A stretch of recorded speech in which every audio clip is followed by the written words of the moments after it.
What's going on, y'all? Gazerine 2K back here with Steuben. Gust to Win podcast is going down. Steuben, talk to the people, man. What's up? How you been? I'm good, How'd your man. week go? I'm good. Busy weekend with pre-releases and getting ready to start grinding out the Astro Radiance format here for Wisconsin regionals and NAIC next month. But we have more events before that. I mean, I'm not going to, but other people are. So it's a weird place for meta testing and everything, kind of. Now, those two are back to back, aren't they? They are, yeah. The Yeesh. 17th and 18th is Wisconsin, and the week after, like Friday, is day one of NAIC. So it's gonna be one crazy 7 day span of Pokemon, basically. Technically an 8 day span, really. Traveling and I mean, everything considered and all. that's what we're here for, though. That's why we do it. We love it, right? I wasn't planning on going, but yeah, we're going. It's happening. So, well, you plan to go to NAIC, right? But Yes, Wisconsin yeah, was kind of yeah. just happened. It just Boom. happened because the guys in our group locally are like, let's do this, and I was like, I mean, all right, let me ask my boss if I can get that weekend off, and he's like, if you get in, you can go. I was just like, Oh, yeah. So I got in, and I'm going. that must be nice. Stu, you know this guy better than I do. So Yeah, I'll let you go yeah, and give me an yes. introduction, So man. today we are joined by Nick, aka 9 Card TCG, an awesome friend of ours at this point in time. Now, at least friend of mine. I can consider him at this point. I consider him a bit of a. We have like a protagonist antagonist thing. I'm the protagonist, of course, and he's the Oh, antagonist. come Yeah, on. he disagrees with a lot of my views and a lot of the ways I see. We'll talk about that later, though. It's good, Nick. It's good, man. Nick, how you doing, bro? I was doing all right until 10 seconds ago and I got assaulted. Yeah, it's typical for Gazer to assault people or insult them or attack them. So, you know, True. it's just his way. It's But it's why we love him. I think I'm not sure sometimes if it's actually love or just like we hate him so much that we love him. I don't know. I can't figure it out. I'm doing all right. It's a little funny because I wasn't sure if I was muted or not while you did your intro. And so I found myself kind of holding my breath because I didn't want you to hear me in the microphone, just like breathing heavily. So I'm like, no one's ever muted but during that at all. by So by holding, I became conscious of my breathing and started holding my breath, and then it's like, oh my god, like I'm breathing heavier now. It's like Why people. am I breathing so loud? I They guess start thinking random things. Does my breath stink? well, let's mess with the audience. You are now manually breathing. Yeah, Thank you, and Stephen. Now, you can feel your socks too. Yeah. There's so many And passive things that like your body just does on its own until you think just about it, and then just you're in the naturally used driver's to. seat. Like you never intentionally like think that you're breathing until you do, and then like, wait a minute, what? Watch this. Watch this. Are your lips dry now? you're the worst. See? Yes, I I'm had to good. fix it. See? I'm good. Uh, so I can actually. So I have a master's in neuroscience. Not to like brag, but like it's Wait, pretty time good. out. Time out. Yeah. Hold on. I'll let you get to your story. Wait a minute. So, you have a master's in neuroscience, Yes. yet you're playing a children's card game. Intensely, yes. How? So, Where did it all go wrong? Oh my god, this is gonna be a wild episode. I can already tell. Yeah, I can go into the neurological or like biological, physiological reasons as to why you don't feel your socks or like your shirt or whatever. But I don't know if anyone's really interested in that. But I just wanted to let you know that I know that why your cheap tricks work. Okay, all right. I hope someone uses the channel points to ask the pod that question. Why can't we fill our shirts? I'm waiting for that question to pop up. I mean, I know I have a shirt on. I can visibly see it though. Like, But why can't you feel it? Yeah, well, someone had to use the points. so anyway, Don't- though, Stop dusting your shirt off. that's fine. Sorry, I mean, I shed. It's the long hair. Oh, okay, yeah. I'm getting the extra hairs off. It's fine.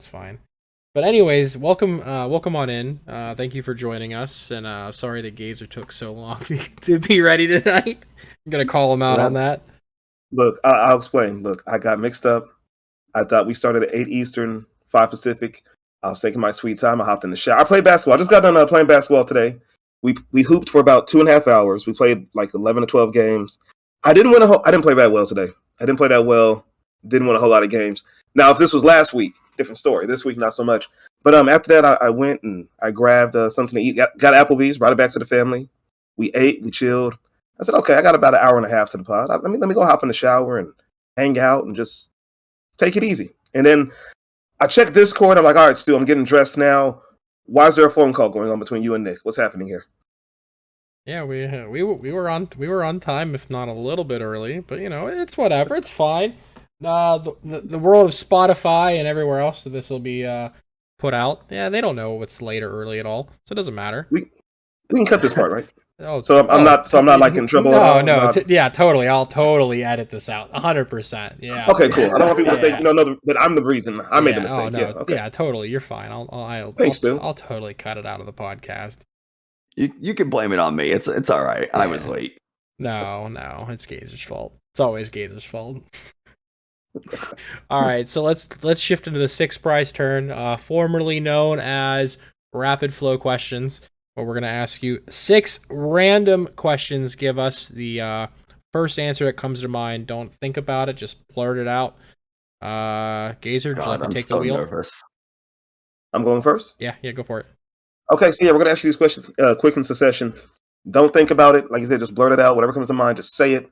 Let it be known. Are you ready, Nicholas? That's question 1, I assume.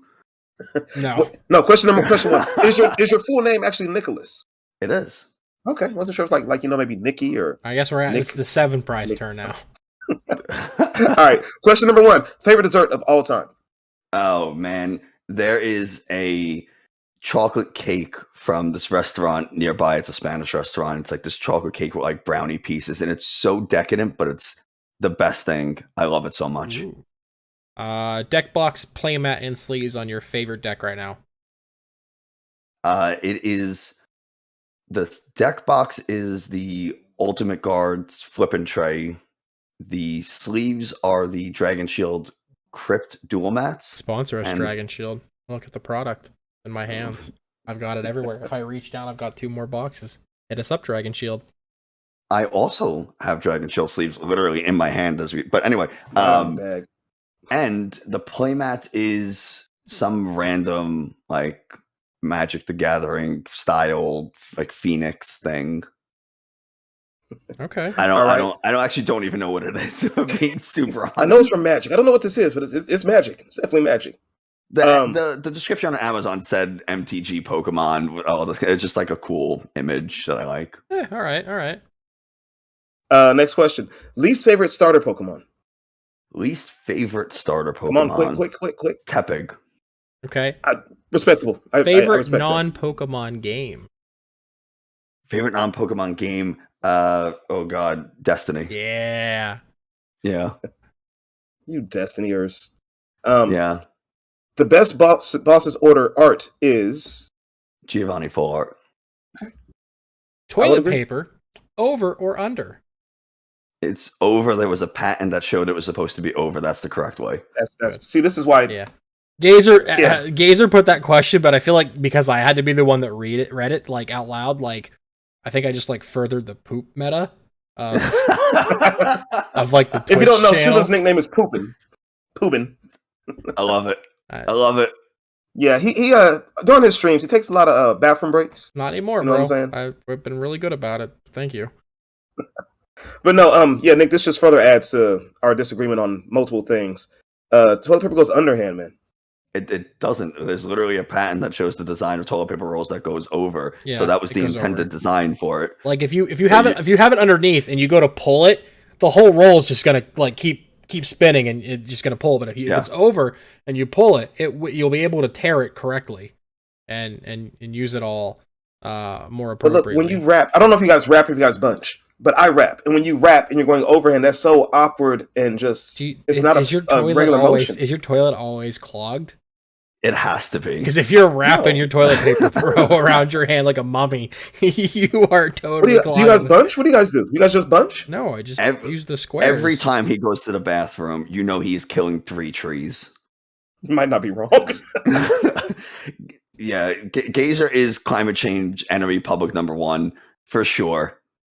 Super, edit this part out too. No. No, I won't. And yeah, so yeah, when you said Destiny, you and we've talked about Destiny before. Oh yeah. I was on one of your webcam war episodes, and that was a lot of fun. I really enjoyed that. Honestly, I feel like I have to thank you because it was you having me on that kind of like reinvigorated me to give a crap about YouTube again. Oh, well, that's ultra inspiring, and you know, I've got a few other people in the corner that have been helping out, MW and Seaside, but like, I'll take the credit though. Yeah, you lit the kindling on the fire. Did I like any branches to it? Didn't I tell you like to not stop, keep going? Yeah, Gazer, you're such an inspiration to all of us. Thank you. We'll talk more about it on What About Wednesday. Now, Steuben, your YouTube has been doing pretty well lately. As of late, I see you put up a couple of shorts of your Astral Radiance pools. One of those shorts, those are taking off. One of those shorts had like 1,800 views, I think. Which was just like. And you didn't even pull. What did you pull? A Reggie Lecky? I pulled nothing out something of that booster pack. It was like a non-hollow rare. I don't know how that happened. Honestly, I feel like that's just how it goes. You know, sometimes YouTube just is like, you know what, today's your day, and they just hit you with all the views, and it's fantastic when it happens. So yeah, talking about go ahead, Gazer. No, so you go ahead. Oh. So Nick, basically, the main focus of your content is strictly YouTube. Yes. Since Gazer and I are preferably Twitchers, that sounds weird. I was just gonna say it doesn't sound right, but okay. Why YouTube over Twitch? YouTube is the second largest search engine in the world, second only to Google. So when people want to know something, they're going to go either straight to Google, and what does Google almost always provide?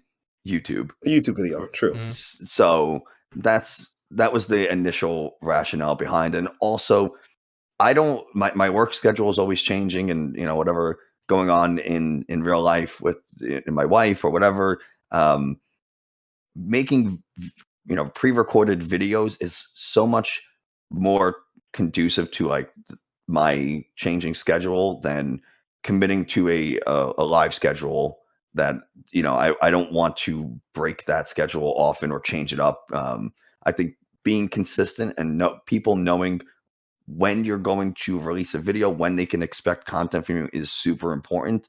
And so those are like the two big reasons. It's time, and YouTube is super popular. I get it. Like, now that because all of last year I streamed full time, so I was kind of consistent and regular with it to an extent. But now that like I've been working these past few months, I found it easier to be able to like sit down and record a video, edit it, or send it off to be touched up or whatever, and then like schedule it and put it out that way. Like it has made more sense, and it's felt better, because I think I've actually had like one legitimate non-podcast or tournament dub over stream in like the past few weeks. Like I think I've had legitimately one normal stream all this month. It was last night.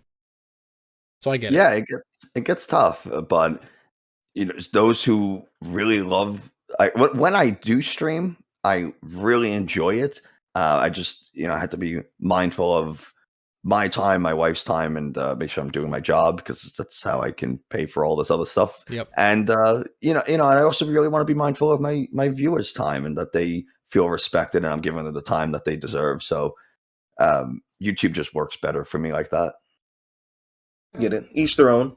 I honestly struggle with editing. I struggle with recording. I did well for a while. I was putting up stuff maybe like, you know, every couple weeks or so, but hats off to you, Subin. Hats off to what you're becoming now with your YouTube. I'm trying. And people like Pokemon content, LDF, you know, who put something out every single day.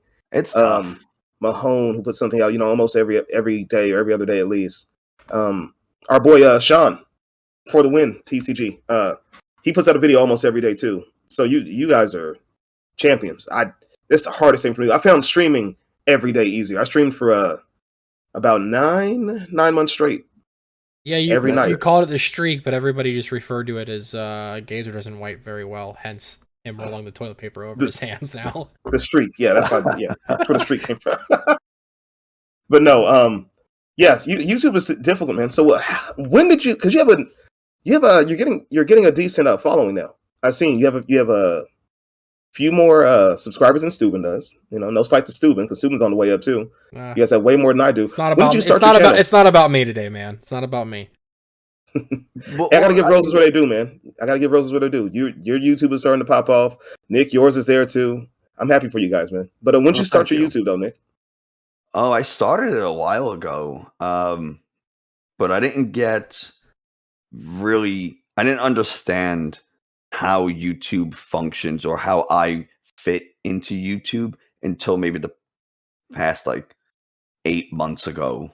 And then once I kind of understood what I contribute and who I want to be, who I am on YouTube, like what you see in the video, that's me in real life. That's exactly how I am.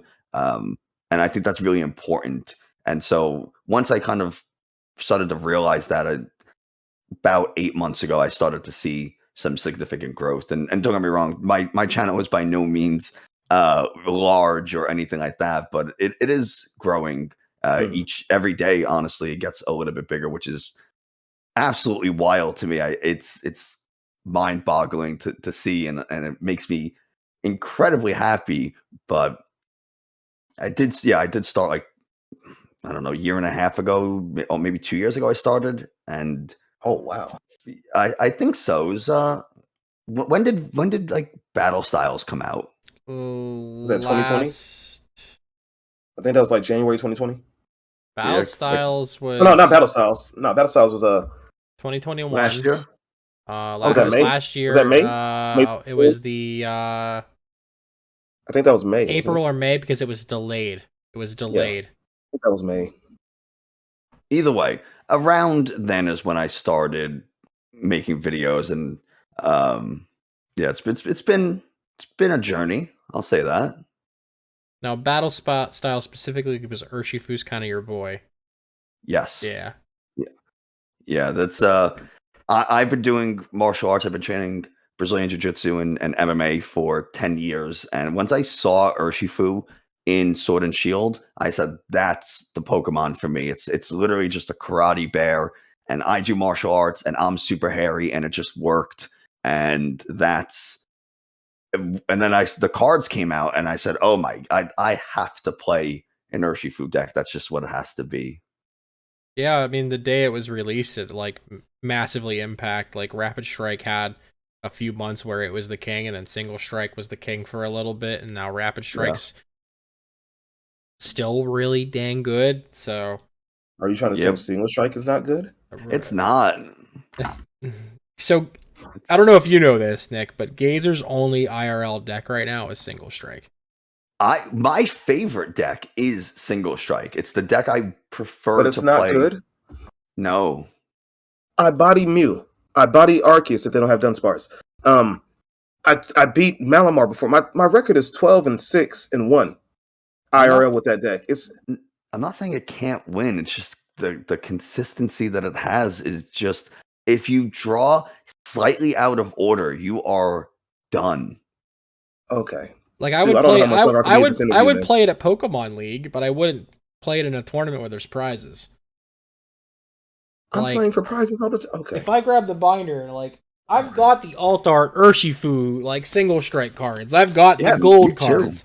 Here's my 4 urns and some secret rare energy cards. I've got the Brunos for whatever purpose. I've got the mustards for whatever reason. And then I've got the gold fighting energy. And then here we go to the Urshifu page. Alt arts. I have the alt arts of Urshifus because they're lovely. So I get it. And I really, really want the deck to work. And on paper, it should be one of the best decks. It has gusting, it has energy acceleration, it has the two best typings in the game with dark and fighting. It has everything. It just somehow falls apart. It just continuously, at least for me personally, it falls short far too frequently.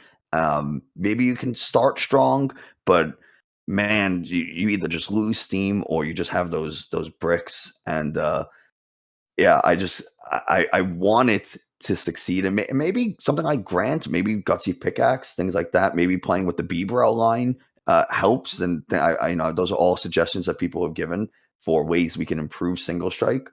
I've tried it recently, and it still just didn't do what I wanted it to. And Okay. Gazer's doing the whole "not like this" emote. Okay.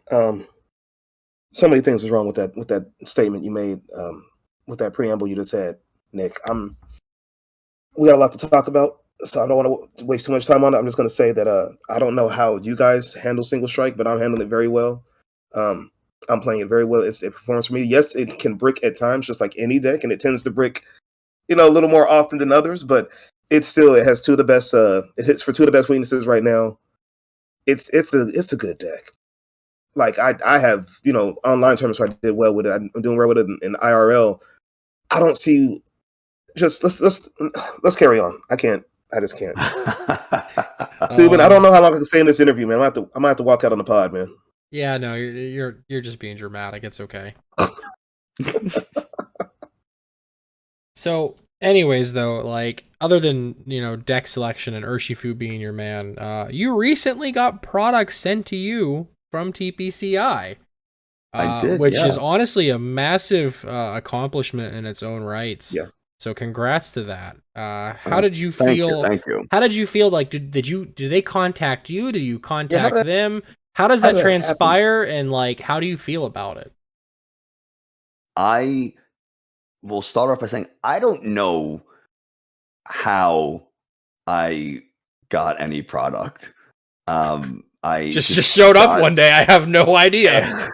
I got an email is the short answer. And I was like, hey, this is what we're doing. And I was like, wow, I don't really know how much I can or should say, if I'm being honest.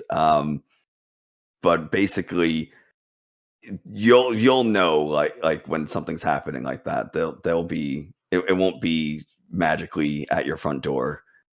So take that with what you will. But how did I feel about it? I was elated. Honestly, I didn't believe it at first. I said I had gotten an email, so fine. I thought the email was spam. Yeah. Oh, yeah, dude. I get those all the time. Man. Let me look if I have one right now. We can read it together. What do they usually say? Oh my god. One was like, "Hi, I am from the Microsoft." What? The Microsoft. Yeah. I love the Microsoft. I get like emails and texts saying that like bank accounts have been locked for security. It's like, I don't even have this bank. Yeah, here we go. But YouTube partnership, Collider Craftworks. Hello, I'm Collider Craftworks NFT commercial manager. Period, space, enter, space.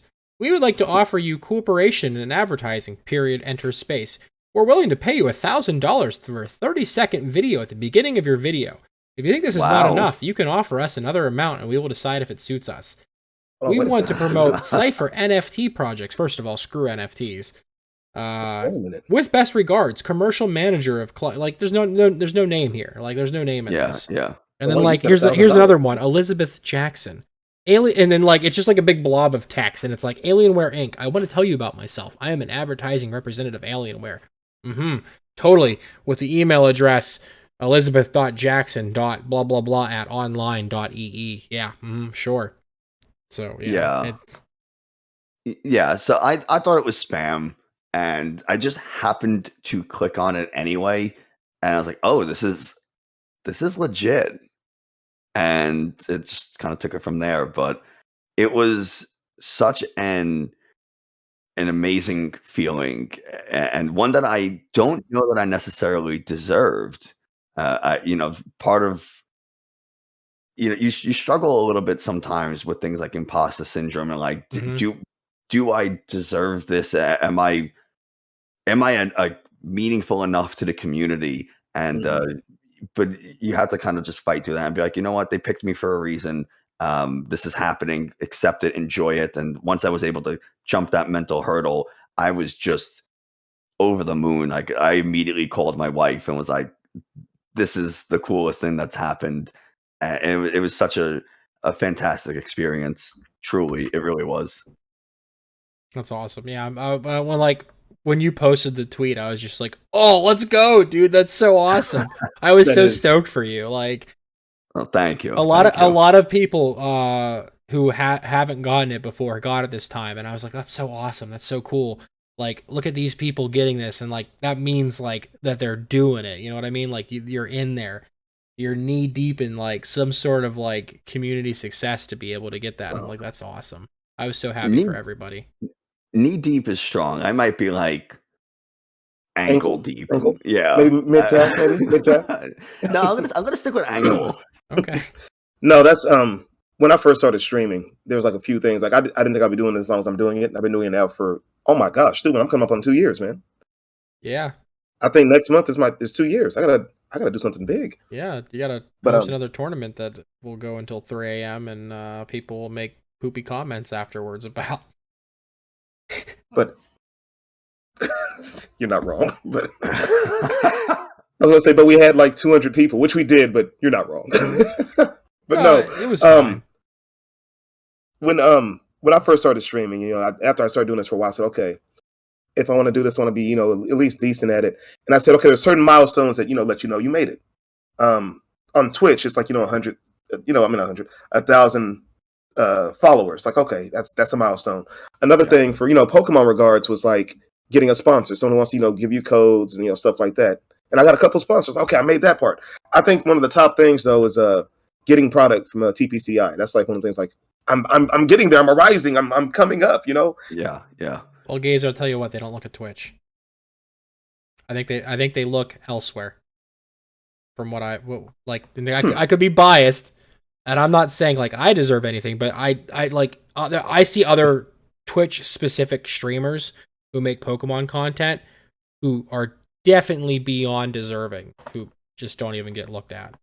So like I feel like we're on the wrong platform when it comes to that kind of stuff.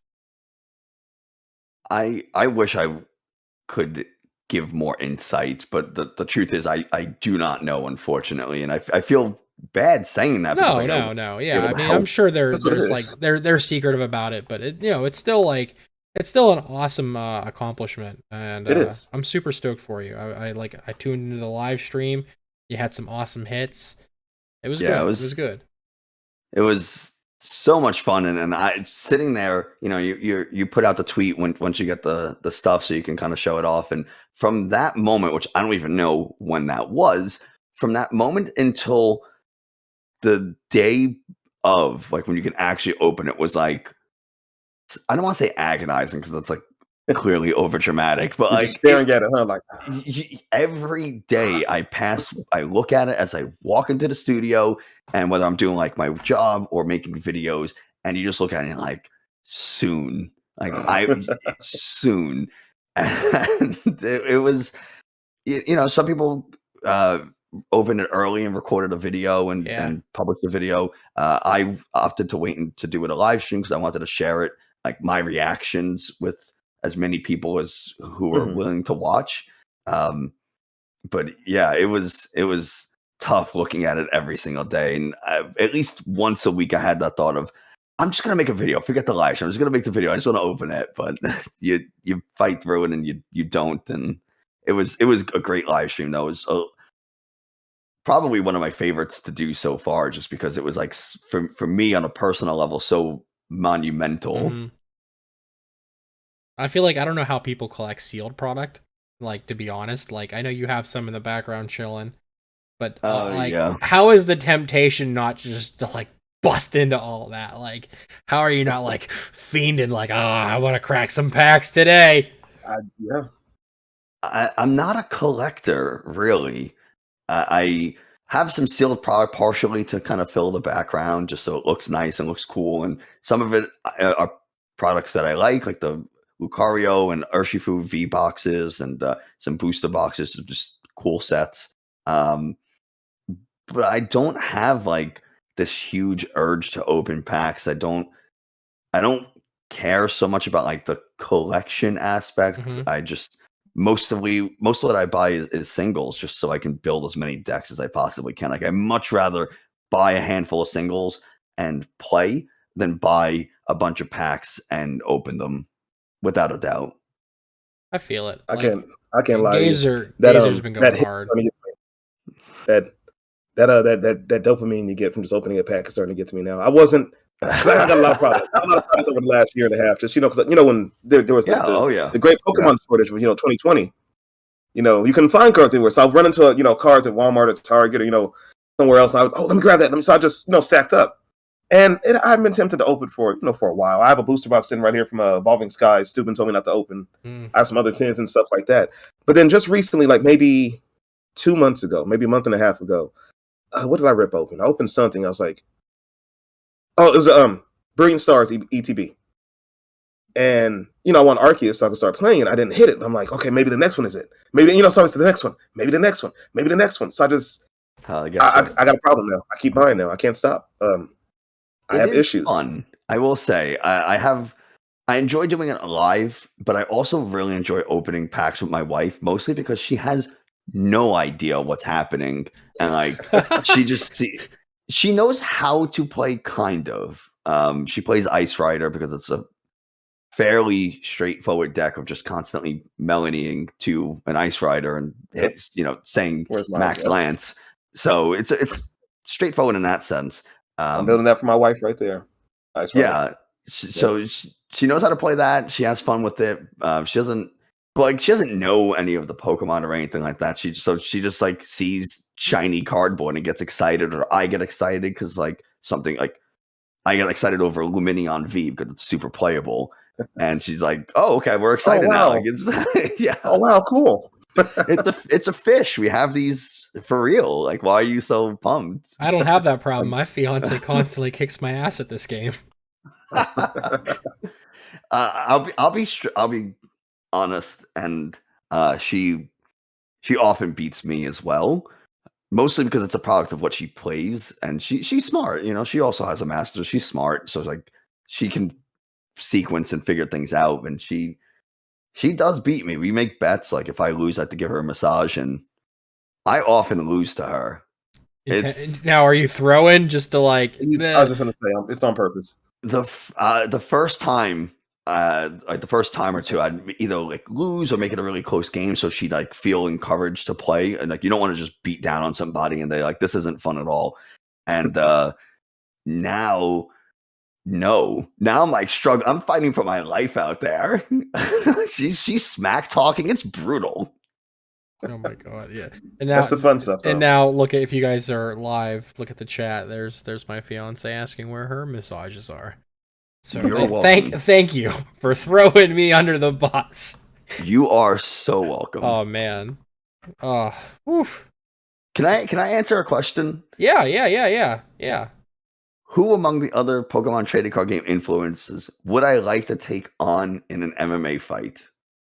Who would I like to take on, or versus who could I take? And this is not meant to be insulting in any way, but I think I could take a lot of them. Like, I think I could take most. I feel like the cage match in the heavyweight division would be you and Hot Chalk, 100%. I think that's the one. That's the one. Dude, that'd be yeah. Like normally we don't like just dive into the question, but yeah, this. Let's do this. I think you and Hot Chalk cage match.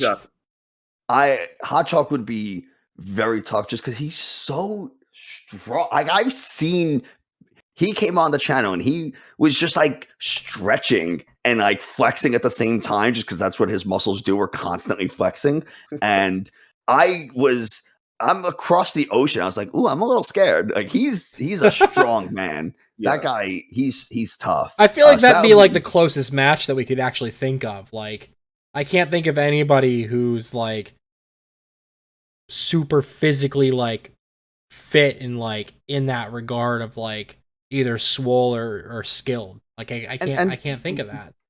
There's a difference between there's plenty of very fit, athletic, active individuals in the Pokemon trading card community. I recently put up a tweet that asked people who play Pokemon, or specifically the TCG, what are your hidden talents? And we got a lot of people who do martial arts and everything. A lot of people do like Taekwondo and some cool stuff. But there's, MMA is not Taekwondo. And I think, I think there's a lot of people who I could probably. I don't know if there's anyone who I specifically want to fight. Because I don't have like any bad feelings or like bad blood towards anybody. So like I don't want to make it seem like I name someone like, oh, Nick from 9Card wants to fight this person. Like, no, that's not. But I think I can take most of them. Well, Nick, I'll tell you this, man. You and I keep disagreeing on everything we're disagreeing on. You and I might have to, throw hands for a second. Okay. Okay. I'm stronger than I look. Trust me, I'm stronger than I look. Gazer, what was that thing you used to say all the time? Earlier. You used to say it to me all the time, like, "Oh yeah, I'll fly you out. I'll blah blah blah. I'll take you to dinner, and then we're gonna fight." And what you used to say it to me all the damn time? What was it? Let's see. I said, if anyone gets secret rare quick ball, I will fight you. Right? You're talking about that. I think so. Yeah. But you'd also like change it and like target me specifically sometimes. I don't remember. I would like to go on record and say that martial arts is not necessarily who's stronger. There are actually, even in the gym I train at, a lot of guys who are just as strong, if not physically stronger than I are. They can lift more weights. They can maybe run longer or faster than I can, but I do have a level of strength, and more importantly, just a lot of technique and experience. You don't get a black belt in jiu-jitsu for nothing. So it takes a long time of commitment and dedication. So while I believe that you are probably very strong, and you very well may be stronger than I am, I have a lot of experience fighting and people who like competing in tournaments where individuals like are actively trying to hurt me. My money's on Nick. Sorry, Gazer. My money's on. I'm looking at him. Nick, you're fit, man. You were probably stronger than I am. I'm stronger than I look. That's all I'm saying. You're probably stronger than me, but I'm stronger than I look. I'm just saying that. I'm just teasing. Of course, all of this is in fun. I'm not. I don't want to fight anybody. Now see me on the basketball court. How about that? Oh, I'm the worst at basketball. I am awful. So I'll give it to you. Yeah, for sure. We can play, and you can embarrass me for sure. Ruben, you got a ref for us, okay? You're the ref. Yeah, I don't know how to do that, but sure, yeah, totally. You got a ref sports ball. Your job will be very easy. It'll just be Gazer constantly running around me. That's like, you don't have to actually know anything. Yeah, I don't. Sports ball, they're all the same, right? I don't know anything about any of them. Hockey a little bit, but other than that, no, I have no idea. That's just, not my cup of tea. But anyways, we're getting a little distracted this time around, so let's move along a little bit. Astral Radiance, we kind of talked about it a little bit with Nick opening up. But pre-releases were this weekend, and lucky. I got to play in one yesterday and run one today. Gazer, did you not? I did not. Oh. The only league that I knew about at the time, they had a pre-release plan for Friday night, midnight, 12:01. So the wife and I, we went to a comedy show at first. It was a comedian we know, a local comedian we know. He throws different comedy shows. It was his 50th birthday. He's an old guy now. Okay. So we went to his 50th birthday comedy show. We hung out for a couple hours. Okay, let's get to that pre-release. We drove out there. It's about a 15-minute drive. We get there about 11:30. Everything's locked up. No one's in sight. There's nothing going on. I text the guy on Facebook. I send him a DM. I don't hear back. I don't have his number yet. I've been going there for like a month and a half now. I don't have the guy's number. I just didn't know what's going on. I heard from him the next day. He got sick. Oh. He got sick. Just couldn't do it. He had a tournament planned that night at 7, and I guess that tournament was going to lead into into the pre-release tournament. So he had to cancel both of those. I didn't get to do a pre-release. I didn't know any other shops at the time. Now today I found a Facebook page, and there's like 6 other shops that did pre-releases Friday and Saturday, and one today. I should have skipped the pod for it, but Well, so I you missed. almost did. Yeah. Here we go. Oh. But no, I missed pre-release. The guy at my local shop, shout out to Drex too. Drex took second place in Senior Doom's Tournament of Doom last night. That's a little too late for you, Subin. You was asleep, man. You were drooling on your pillow. But no, Drex took second place. But Drex runs the shop. He's gonna make up for everything. He's gonna do one on Wednesday. Okay, So there Wednesday you get go. to open up some stuff.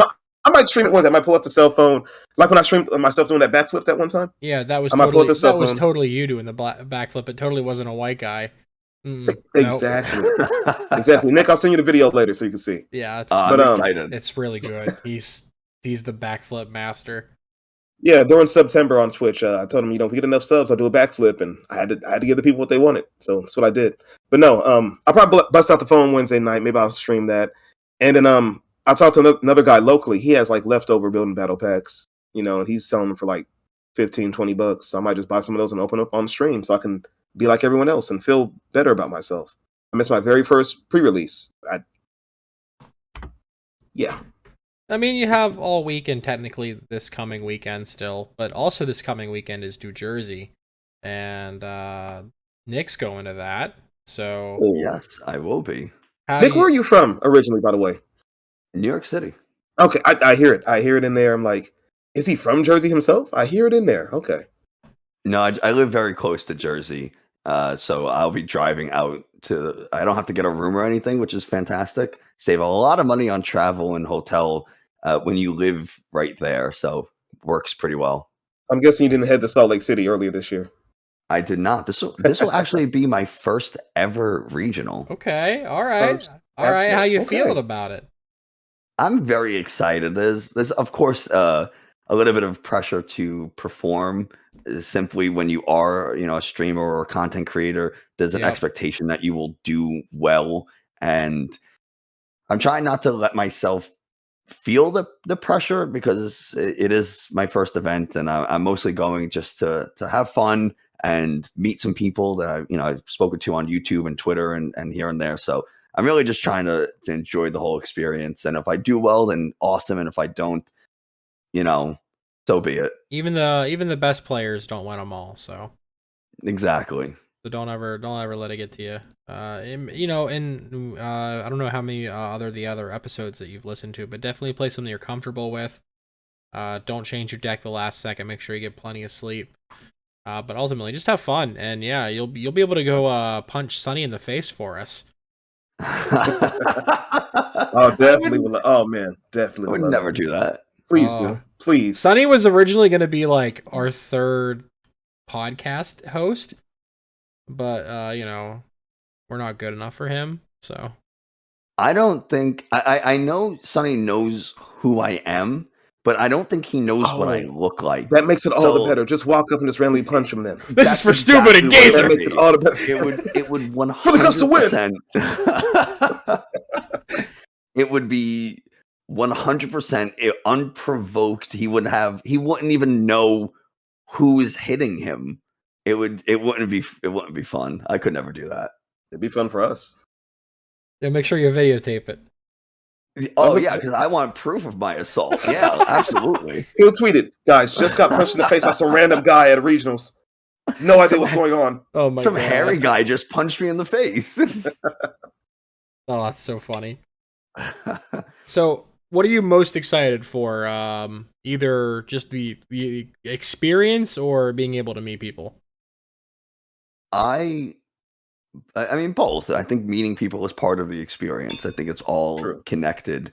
I think there's two things that I'm very much looking forward to. There's the experience side, like the quote unquote experience, and that's what I can learn from the event that I could then pass on to newer players or people who maybe haven't gone to regionals before, and kind of try to impart whatever I learned to someone who, hey, here's my first time going. Here's what I learned. Here's the mistakes I made. This is what you can do to improve your experience potentially. And then there's the whole, the holistic experience of going and meeting people, just playing Pokemon with other fans and playing at a high level event with, some really great players and that part's for me. Like, I'm looking forward to that aspect of it for, on the personal level. Do you know what deck you're gonna play? And you don't have to leak it if you don't want to. I was not going to, but yes, Okay, I do so know got what the deck deck I'm planned playing. out. Yeah, Okay. I was working. I did a couple of coaching sessions. I did one with Azul, and I did. I work a lot with Gabe Smart, and so I had an idea for a deck, and then Azul kind of helped me polish it, and then I sent it over to Gabe, and I was like, "Hey, this is what I'm using for our coaching session." He's like, "Are you kidding?" Like, he was laughing at it, and then we started playing, and it was Really? like it was functioning the way it should, and he's like, "This is actually really good," and Awesome. he was pretty impressed with it, and so it felt really good that like the deck choices kind of validated the lines of play I took were the ones that he would take. And Gabe Swan's a great player, and so is Azul. So like knowing that they both are kind of on board with this, and I'm making the right, I'm making the same plays that Gabe would have and taking the same lines. It's like, all right, I know this deck. I feel comfortable with it. I understand the lines of play for these big matchups, and so I'm feeling pretty good. Yeah, I think that's one of the main things is play something you're familiar with and play something where you know your matchups, you know what your outs are. If I run into this, I need to immediately go grab this, or I should look to do that. I shouldn't bench this, like that. We got good advice. We got that kind of advice from what was his name again, Sue? That one guy, Smart something. Oh my god, he just said his name 2 seconds ago. For people, I'm joking. No, we had Gabe Smart on as a guest a few weeks back. For people who aren't watching the video version of this, please note that Gazer is trying to be funny. Trying, I am funny. I'm trolling. That's what I'm doing. I'm trolling. Oh, he's trolling. Okay. Yes, that's what the kids say nowadays.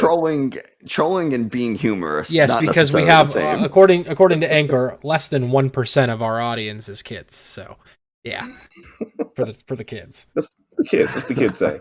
No, we had Gabe on, and that was Gabe's advice, and that's great that you found something that you don't have to leak it. You know, unless you really want to. But I truly don't know. But no, the fact that you found something that you're comfortable with, you know your matchups, you know your outs, what you need to do to give yourself the best advantage. That's it. Honestly, I know you guys give me a hard time about my single strike deck, but I know that deck so well. I know my matchups. I know what I should do, what I shouldn't do. I feel like I play it pretty well. That's why I do pretty decent with it. It's definitely not the best deck in format, but I can actually. It's like Sue, when you saw when I played Mimikyu and Gengar tag team. Oh, I don't know if it was playing or if it was just the chat trolling you. But I knew that deck so well, though, regardless of what it was. You know, and that's good that you found something that you're really comfortable with. Now, do you think you're going to take that to NAIC too? I really want to see how Astral Radiance shakes up the meta, what becomes really popular, because this deck does have some tough matchups against a few things that might become popular with Astral Radiance. So if it turns out that some of these decks that we might expect to be really popular or successful decks with Astral Radiance, I may have to change plans for NAIC. But for now, I don't know. I think it's a little too soon. And I'm kind of really just trying to focus on New Jersey, get through this one, and then start testing for NAIC. Yeah, that's how I was with Indy. Like I thought like I wasn't gonna go to anything else between Indy and NAIC, so like my mind is already starting to completely focus on Astral Radiance, and like now that I'm going to Wisconsin, like yeah, I think I know what I want. Now it's a matter of getting the cards and getting the reps in as much as possible. A few streamers and players I talk to, they want to get through Jersey first before they start focusing on Astral Radiance, but then it's like their just mind is just straight on what the meta is right here, right now. I think that's the mindset you have to have, right? Yeah. You know, you can't look too far ahead. Yeah. You have to, know what's ahead, but you can't just blatantly just stare at it and just say, okay, this is what I want to add, and this is what I'm looking forward to.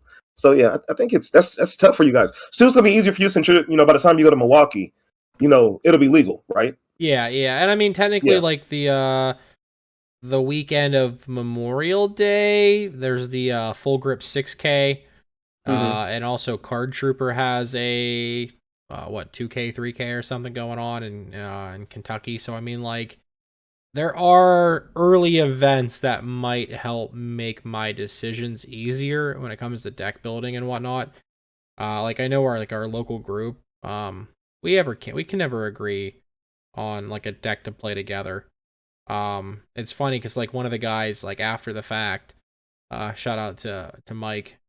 He was just like, I should have played Inteleon. You were right. Like, uh, so instead of us all being on different pages, I wish I had like a dedicated like testing group. This is a call out there. Hey, if anybody wants Steuben, this stupid idiot right here, to join your playtesting group, DM him. DM me on Twitter or DM Twitch him. or YouTube or Discord or whatever. What's the Twitter handle?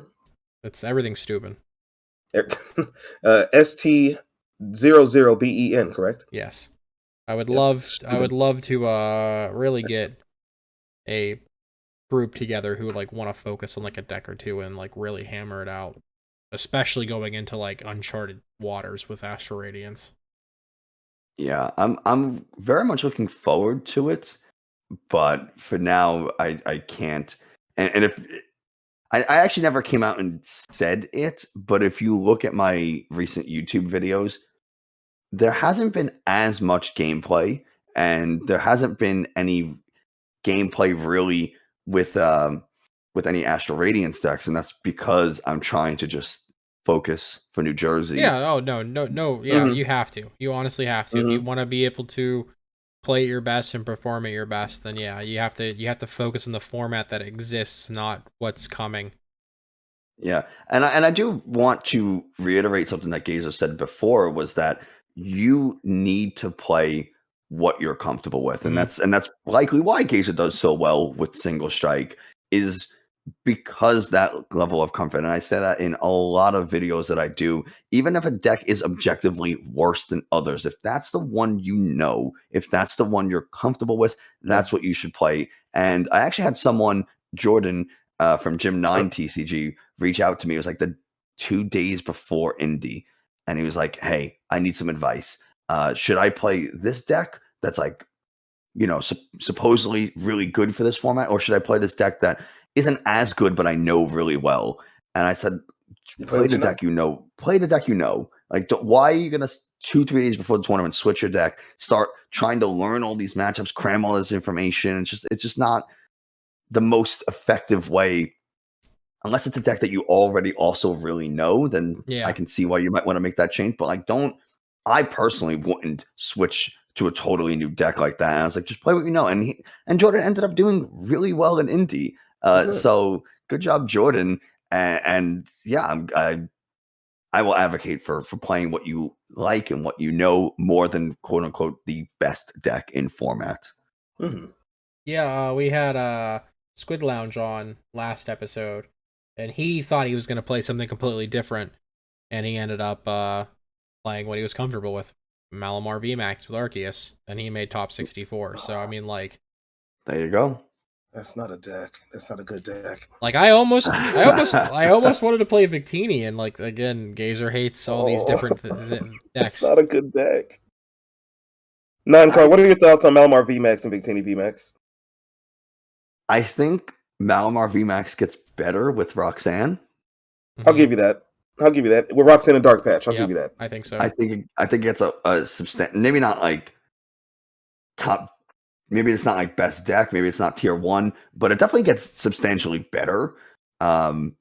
Victini is, I mean, Steuben crushed me with Victini. Granted, I was playing Machamp, and I didn't have a very refined list.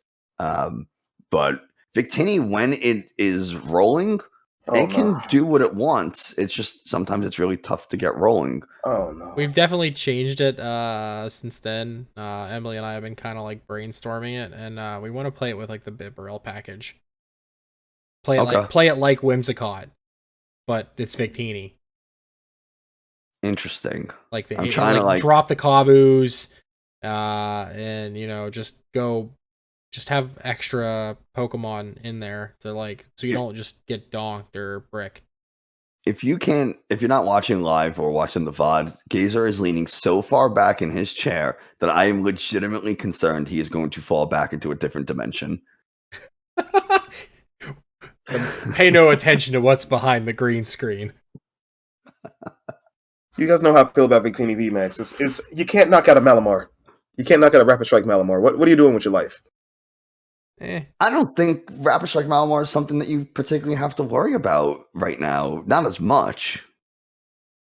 Yeah, like it's still a good deck, but it did fall off, especially after Indy. Like, yeah, it's not seeing the same level of play and success. Okay, so well, I'll finish with the thoughts about Victini, but no, I'm just saying Victini VMAX. I feel as if with Astral Radiance coming out, that Gardenia is going to make Zarude do what Victini does, just better. It's a basic.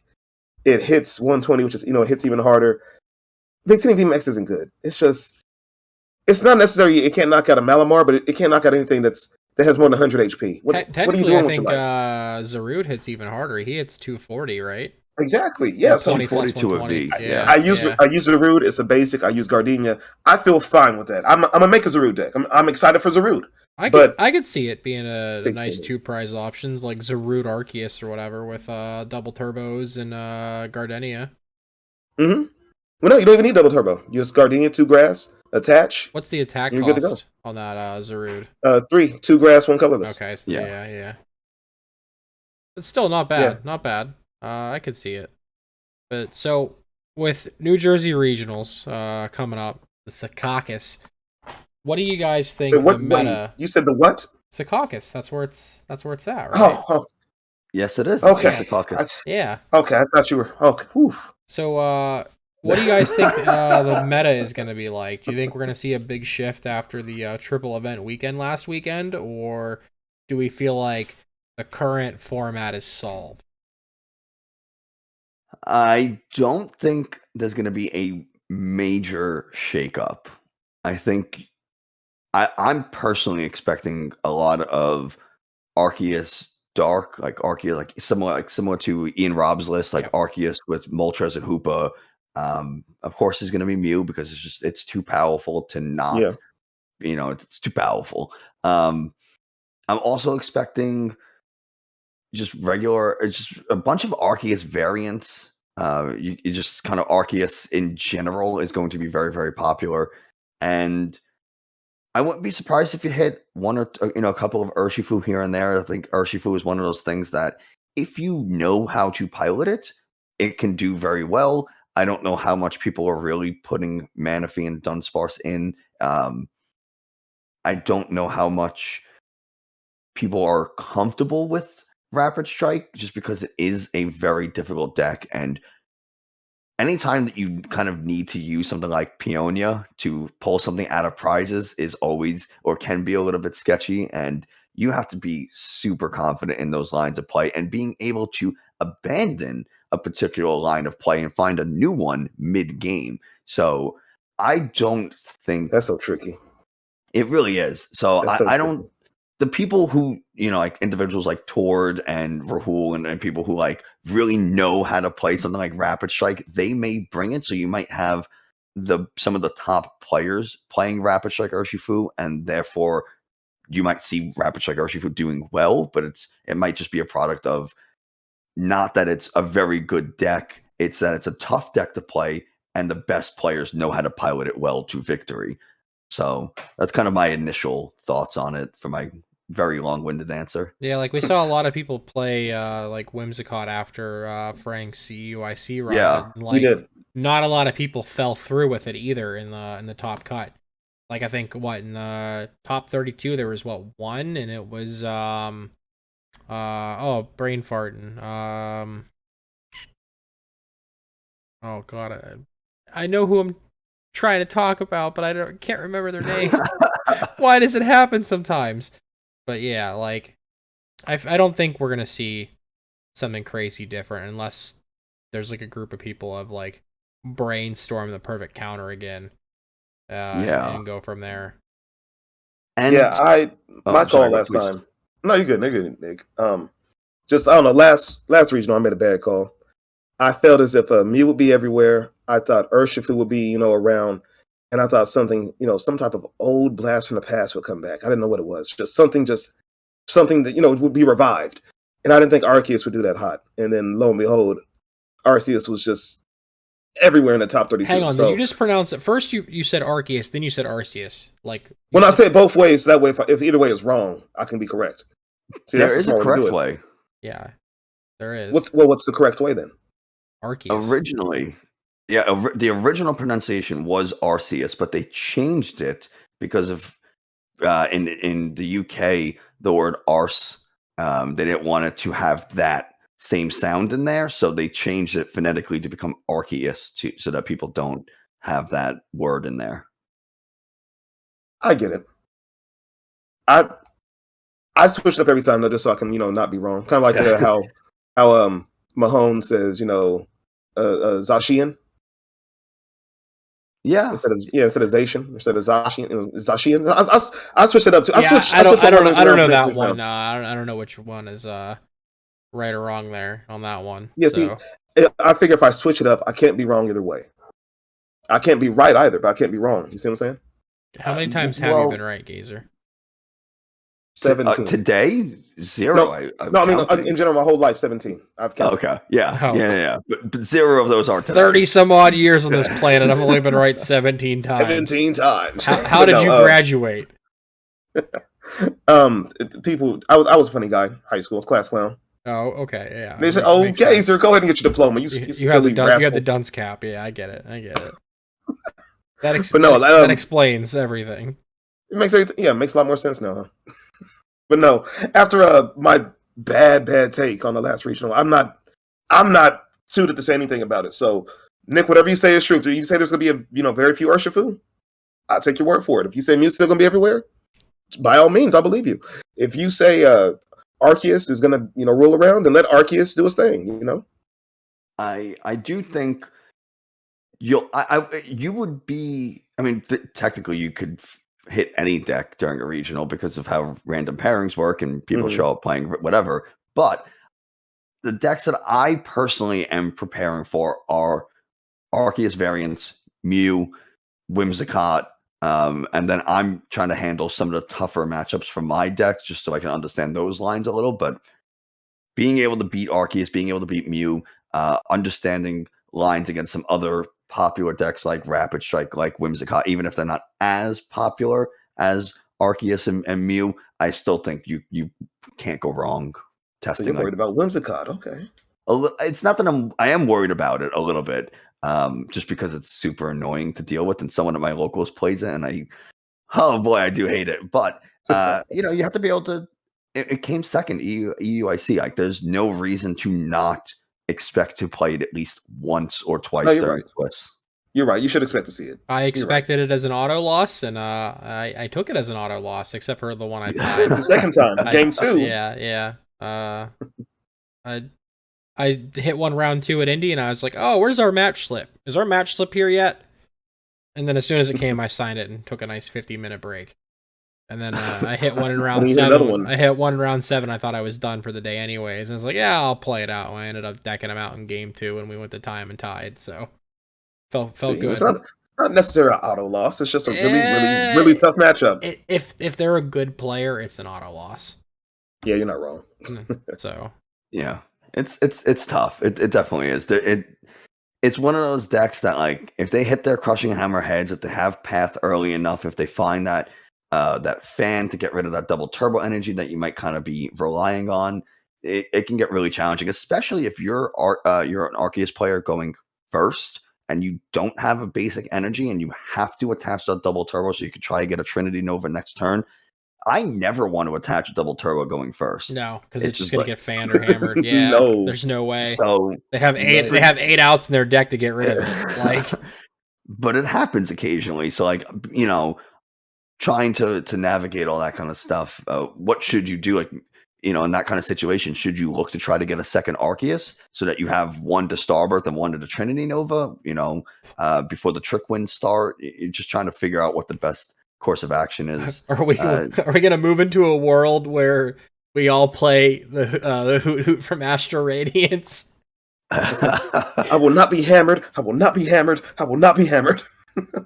Does it have to be like in the active or something for the toy? Let me find. I think it's just benched, isn't it? I think it's just benched. Yeah, I don't recall. I think it's just your benched Pokemon say nah. This supporters and items, right? Just all trainers. Yeah. Yeah, so that's solid. I doubt it. I don't think it's worth a main deck inclusion, but it'd be hilarious if like, oh cool, I'm gonna play 47 Whimsicots this weekend. I'm putting Hoot in my deck. Yeah, basic energy attached to your benched Pokemon can't be discarded by the effects of your opponent's items or supporter cards. Yeah, items and supporters.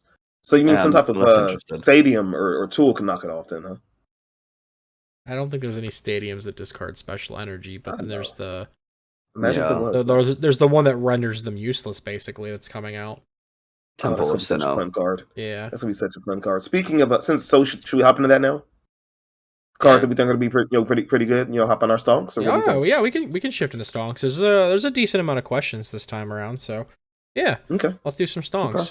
Gazer, have at it. So I know Astral Radiance is still a couple weeks out officially, but I see 2 cards that one card for sure. Next week I'll have more, but one card that's gonna get a big boost, I think, due to Astral Radiance.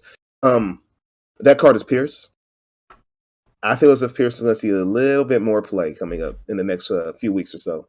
Yeah, I can see that. I could see Pierce being important this weekend in Jersey. This weekend? Yeah, I feel like the Dark Arceus decks, some of them already did play it. So I could see Pierce you snag your Moltres, you snag your Crobat, you snag your Galarian Moltres V, or if you play it with Urshifu in the Dark Urshifu deck, you grab your Rapid Strike energy, yeah. So you can. So yeah, I think Pierce just sees a little bit more play, just because I feel like Dark gets more played when Astral Radiance comes out. I think that Mightyena, people are going to play that Mightyena a little bit more. Not a little bit more. People are going to play that Mightyena, here and there. The Zoroark box with that's where I see it really going. The Wormadams, yeah. Mm-hmm. So yeah, I see Dark, getting played more. So I think Pierce and the fact you don't have any energy is going to help out. And something random that I think is starting to go up now on as far as the PTCGO is starting to go up, in regards to packs. But Ditto V has gone up in packs on PTCGO. It seems that people are using it now because they're afraid that their main attacker and their Arceus, if one gets knocked out, because of random Meloetta. Well, I guess not random, but because of a Meloetta, what do? You have Ditto V now. And our boy Sam did that in his Malamar VMAX. I rolled my eyes if you can't see. Malamar VMAX deck, and it worked out for him. And I guess people are starting to take notice on that, because I noticed that's, it's went from a 1-pack card to like a 3-pack card now online. So I think that might see some play too. So I think those 2 cards. I have more for next week, and they're going to mainly be Dark focused. So I feel like Dark gets a big boost next week or in 2 weeks. I think, but those are my 2 right there. Water and Grass just get as much love as Dark. Honestly, not grass, because I feel like maybe you could play something like I said, Zarude or something like Delmise, but I feel like Gardenia just goes to anything that just needs 2 energy. Instead of using that double turbo, you have Gardenia now. So I feel like it's not just necessarily grass. You'll see grass energy in decks, but I feel like grass doesn't get like that huge of a boost. I don't know. Yeah, but can you imagine a world where like Leafeon V or V-Star can attack on turn 2 between the ability of Leafeon V and Gardenia? Like, you could theoretically have 4 energy in play in some of those decks. True. I think grass in general definitely gets some love, and I mean, like, Lilligant's probably nothing to scoff at. Like, I don't think it might be. I don't think it's a terrible deck. I don't think it's like tier 1 or whatever by any means, but I think it can compete. That V-Star ability helps out so much. Yeah. You grab 5 of any grass or grass Pokemon, and then you what's it Lilligant V-Star does 230? Mm-hmm. And return energy to your hand, and that helps with your Gardenia and everything like that. So yeah, I can see that. Maybe you can accelerate somewhere else onto another attacker and like split the load a little bit. And then, I mean, there's a lot of like grass options too. So yeah, I can see what you're saying. The card that I think sees more value, and something that Gazer mentioned before, is Zarude V, and specifically from Brilliant Stars, mostly because Arceus Beedrill's already an established archetype. So Arceus Beedrill with Zarude V as like a secondary attacker, you throw in Gardenias, you're easily powering up your Arceus, you're easily powering up the Beedrill or the Zarude, whatever you need. It's a no-brainer Yeah, And I they're think already it's playing a handful of grass energy, so Yeah. so you can go all grass and maybe throw in 1 or 2 fighting energy with a Galarian Zapdos or something just to like cover opposing Arceus weakness. But honestly, Zarude still can. If you go second, your opponent's starting Arceus, you can still just KO it with Zarude Gardenias to That's why I it. like the rude. You know what I mean? So I think it could be a really interesting kind of like grass colorless box type thing. Won't really be a box. It'd be mostly Arceus Beedrill still with a Zarude thrown in, but I think that starts to cease play. Samurott, Darkrai. You know Darkrai is going to be popular at first just because it's I a think it'll really fall popular off. card. Because it's an type. Yeah, I don't think it's gonna be that great, but just I based don't off need the it to typing, right? Yeah, they're both weak to grass. Malamar VMAX, which gets a little bit better. We talked about before, weak to grass. So now you're one-shotting a VMAX with a V that you can power up immediately that same turn with Gardenias and attach for turn. Yeah. So And Darkrai's weak to it, and so are the Moltres. So I mean, like, yeah, the only dark Pokemon that are kind of relevant that aren't weak to grass. Crobat? and even that you still one shot because it's 180 health with Zarude. Arceus, even with double turbo, can one shot it. So it's not real. You don't even care. You don't just go with a straight Crobat. You go Crobat VMAX, right? That's what everybody's been using for that 180 attack. Yeah, Crobat VMAX and some of those split decks, Yeah. Like the and that's why you have Rock and Hoopa and all that, yeah. You throw in the one of. Now, just to diverge a little bit. I've been calling this for a while, and this one I think I'm gonna be right about. And I've been wrong a lot in my life. So I've heard. But I think this one, and there's some viewers in the chat talking about it too. I feel like Eternatus. I talked about this with LDF, and he doubted it. And who do we have on Sumo? I mentioned this before too, and they doubted it. It's been doubted a lot. But I feel like Eternatus makes a comeback with Astral Radiance. Gabe doubted it. It was Gabe, wasn't it? Yeah. I feel like we say this every set. At least with Brilliant Stars, we said it. With Fusion Strike, we said it, and now we're saying it again with Astral Radiance. Hear me out, Nine. Let me explain to you my rationale. Okay, everyone's like, oh well, Gazer, Eternatus gets pathed out the game. What could it do? Oh, Gazer, there's Avery everywhere. Oh no. Okay, no. So look, as long as I have, even if I get pathed, even if I get Avery, I can still get 5 Pokemon on the bench, right? 5 times 30. That's 115. Or wait, 5, 3, 6, 9, 12. And this is why 15. Kids don't do drugs. I believe in you. You got this. Yeah. So then, I attach a choice belt, and I'm hitting 180, right? That's a 2-hit knockout on any VMAX, any V-Star, anything that's a 2-hit knockout on anything. Eternatus is so daggone chunky. He's such a big boy. That hand is so thick that it's 340 HP. You're not going to knock it out. Now I have options to, if I want to use a hyper potion or anything like that, and I can dark patch energy right back to, the one on the bench or anything, whatever I need to do, and just promote that one. Switch, escape rope, whatever I want to do. But even if I'm just hitting 180, I'm not hitting the full 270. It doesn't matter. 180 is still a 2-hit knockout. But path. Only thing that I worry about is Collapse Stadium. But so okay, what do you do then if you get Avery'd and then they play a path down? So now your abilities are turned off too. So then you can't draw cards with Crobat. No, my Crobat. I mean, my Eternatus runs Liepard. Okay, cool. What if you can't draw those pieces? It just sounds inconsistent. No, I think the bigger concern is you throw down all these Pokemon to do damage with Eternatus, and then someone comes in, okay, Galarian Zapdos for just a single fighting energy, and it obliterates your. That's true too. And that's a lot more play. Or here we go. To counter that too, Suicune. Oh, you put 8 bench Pokemon in play. Suicune says, "What's up, baby?" Palkia. I beat some Eternatus with Suicune. Palkia also says, "What's up?" Palkia hurt real bad. Yeah. Let's hear about your stocks. Let's just hear your stocks. So I have Bling of the week. Metal Saucer's only 4 to 5. Is that a thing we're doing now? I don't know. I just thought it'd be funny. Metal Saucers, you can get a playset of Metal Saucer Secret Rares for under $20.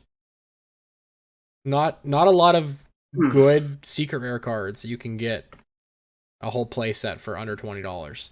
Like look at playset of Quick Ball, you're looking at 120 on average at bare minimum. Sheesh. Ultra Ball, playset of Brilliant Stars ones are $22 a piece on average. That's almost $90 after you factor in the shipping and the tax, depending on where you buy them from.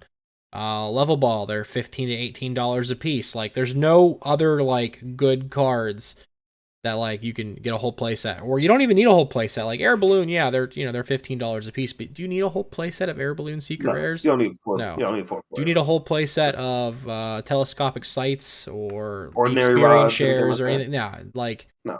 Metal Deck, you want a whole playset of Metal Saucer. So you're saying get those right now while we can for what, Dialga? Yeah, maybe. If like Mad Brain Scientist Deck Builder LDF for the win comes up with like some crazy Dialga deck that works, then yeah, I could see those Metal Saucers doubling in price easily. You gotta add Gazer to the list. He's also a mad scientist too. So yeah, there's the bling of the week, and then here's the surprising stonks, is that the Arceus promo from the box has a lower market price than Arceus from Brilliant Stars, which is fantastic. So if you want to save about $1-ish a piece, the promo Arceus out of that box that Gazer's holding that's censored right now for whatever reason, it's about $1 cheaper, which is kind of surprising. You would think that like these boxes came and went. A lot of LGSs got allocated to like 1 or 2 cases. They're already gone unless you get lucky and find them at like a Walmart, Target, Myers, GameStop kind of situation. It is censored. You would think you think that promo would be $10-15. I love it because you said it's $1 or less. You play 4 Arceus, which means you're saving $4. That $4 savings, you go buy yourself a little pack. Or a Zarude V. Or 2 Zarude Vs. And, or half of a Metal Saucer, so. Or no, a whole Metal Saucer. So many options more you can do. So much you can do. Yeah. So much you can do. So those are stonks. I feel pretty good about I mean, that's a little surprising, but it's still good, though. Yeah. I love when a promo comes out and, drives down the value of, some other cards and makes it more, affordable. Yeah, I didn't expect it to be that close in value. I honestly thought the promo would be a little bit more since there's a lot less of them in general. Okay. And that's a good point. Yeah. Because it took me a while to find these. Shout out to my boy Sasuke. We hunted for these. He found me a box when it first came out. And then this past week, we went to a game shop and they're like, oh, yeah, we got some of those. Here. Yeah. Here's some. I'm like, oh, yeah. We got 1 case at work, and the owner takes one of everything for his collection. I always buy one of everything to crack it just for the heck of it. Emily bought one. That's half the case gone. So yeah, there was 3 left, and two people got them. Yeah, so I mean like 3 people. Yeah, they're gone. They're gone. We're not gonna get them back in. Yeah. So yeah, like we even had to like the shorted situation is still so real that like we had to buy more Chilling Reign and Fusion Strike packs off the market to just have packs in the store for those sets. Because you just can't willy-nilly order whatever you want from Pokemon unless you're a huge selling store. That's good, but that's bad at the same time. It's good because people are, into Pokemon, which is good for us. We love that. Yeah. But it's also bad. Yeah. Well, on to the next. I guess these kind of go together. Past asks, can you explain the obviously wrong artistic direction of no PogChamp faces in your thumbnails? And at the same time, Annoying Dog, Emily, my fiance, asks, can we show our best Pog faces at the same time? Okay, so Subin, go ahead. And Subin 9 card, you guys have great thumbnails. Wait, I know. Please talk about your thumbnails without lack of Pog faces. I don't know what Pog face is. We gotta get this guy on Twitch. Like, have you seen LDF's thumbnails? Yes. That face. Yeah, like the open mouth, like shocked, kind of like in awe kind of thing. Yeah. I don't like to show my face in my thumbnails most of the time. Not because I'm opposed to it, but mostly because it's like an extra step of taking a photo that I just really don't like to do or feel like doing or honestly remember to do. And so I don't do it. I have someone who yells at me and asks me and tells me to do it for the thumbnails. So I've been bullied. Yeah. Are you gonna start doing them? I've done a couple already. Well, your pog face weren't even pog. It was more like, whoa, what? Like that. You have to be like in complete astonished, amazement. Like, I don't know. You look like you're doing a fish impression. That's kind of accurate. What a pog face is. Close enough. Yeah. That's. I wish we had a Big Daddy UKZ mode of the Magic Card pog face. That's perfect. Oh, I have that. But no, Emily asked for our best pog faces. Should we use this for the thumbnail still? If we all make one at the same time? No. Oh no. Shut that down real fast. I'm not even the one making the thumbnail, so like I'm just gonna go with what I've been told to get. So we're gonna go that direction. All right, no more Pass Me 2 questions. Okay, I have a question. I have one from a little Frizz. And this is for you, Nick. Why can't we fill our shirts? Oh, they want the neuroscience answer. So your brain gets a ton of sensory information just constantly, and we can't process all the information that we're constantly receiving. So there's a part of our brain called the thalamus, and in textbooks you might know it as the relay center of the brain, but a lot of textbooks don't explain what that is. So sensory information is information from the outside world that our body perceives somehow. So wind blowing, the clothes you're wearing, the lights, sounds, smells, taste, everything. All that information gets taken up by, say, your fingers. You touch something. That sensory information is picked up by nerves that run up through your spinal cord into your brain. Once it gets to your brain, the thalamus is responsible for kind of determining whether or not that that sensory information is important. Mm-hmm. And if it is important, it sends it to the proper brain region to make sense of it.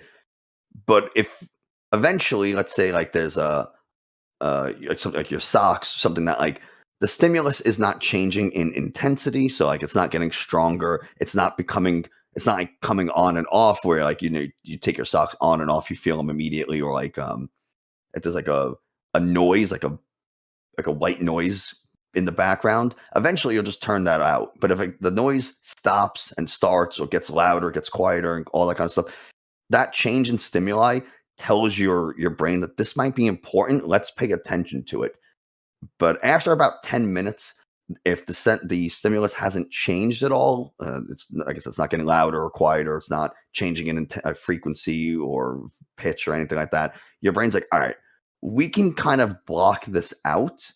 And then if it changes, we'll let you know. But for now, just forget about it. And that's basically what happens. Your thalamus kind of blocks that information and says, we don't need to know about it. Like, we still perceive it. We're just not conscious of it. So that's why I don't hear my son cry sometimes. No, that might be because no, I'm not going to say that. Whatever you were gonna say, don't. I just remember that one time that he said on the pod, and I quote, "Oh, screw that kid." Well, I was talking about getting a new PC, and I was like, we had a decent tax return because the new baby, right, 9 months old, and so I was like, well, Kaiser, aren't you supposed to use that money on the baby? And I said, screw that baby, screw that kid. I got to get a new PC. You guys got real quiet on me over there. I don't have kids, so I can't comment on that. Yeah, it's it's something, or I don't know. Can I answer another question? Yeah, yeah. Shark APR asked if I did gi or no gi jujitsu, and I do both. I teach jujitsu, and I teach both gi and no gi, but I personally prefer gi jujitsu. So I do most of my training, and I prefer the gi. That's just what I like. Now, for what reason do you prefer it? Why? There's more options. You have way more sweep options, more takedown options, more chokes, more joint locks. Things you can do a lot more with the gi because it's really? You have material that you can grab and you can manipulate that material. Okay. Okay, I get it now. Okay, I thought you meant like it gave. I don't know. I just thought it like it gave you more options. You talking about when you're going against an opponent? Okay, I get it. I mean, even if I'm wearing a gi and my opponent isn't, I still have more options. I can use my own clothes as a weapon. And if my opponent's wearing a gi and I'm not, I still have options because I can use their clothes against them. Yeah. I thought that's where you're leaning with that when you said you had more options now. It works both ways. Okay. Oh, you're a judoka. Okay, yeah. I love takedowns, so I respect it. I think we're getting close to wrapping this thing up, aren't we? Yeah, it's time where we give Nick the floor of shout outs and any plugs you want to make for yourself or any friends out there. Where can the people find you and who do you want them to find? Well, you can find me on YouTube, mostly 9-Card TCG. I do stream occasionally on YouTube as well. Socials, the Instagram, Twitter. I'm really bad at Instagram. I have one. I'm not good at it. Same with TikTok. I have a TikTok. I just am terrible with it. So it's mostly Twitter and YouTube. And some other individuals that I would love for you to go check out if you're already not following, Gazer and Steuben for some reason and you're listening to this.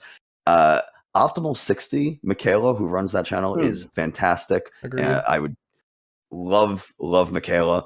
Justin Basil is just a huge member of the community and helps out so much. He has a fantastic website that I would severely encourage you to go, highly encourage you to go check out. And those are the two that first come to mind. Gabe Smart, my coach, YouTube channel. If you want to watch someone play Pokemon and have like fun doing it, like just like a relaxed kind of vibe, that's where I come in. You want to learn how to play properly? Gabe Smart is a fantastic player. So those are some of the other individuals I'd like to give some shout outs to. Right on. Gazer?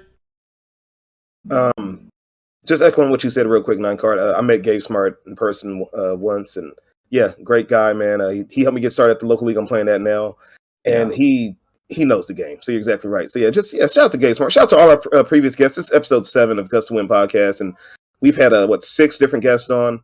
I guess 7 if you include audio and technically and episode 1 we didn't have a guest. Yeah, it was just the two of us. Yeah, but I guess if you include IODO. Right. So yeah, theoretically, so 7. 7. Yes. 7. Yes. So yeah. So yeah. So we, just shout out to all our guests. Check all, all the previous podcasts out.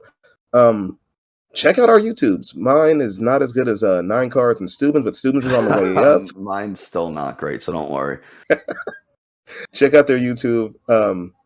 We do. Steuben and I do stream on Twitch. 9-Card, do you think you ever make a switch to Twitch? Dabble in it a little bit. I like Twitch better as a streaming platform, and I do like a lot of the options of being able to have like the better point system and have there's just a lot more stream friendly options.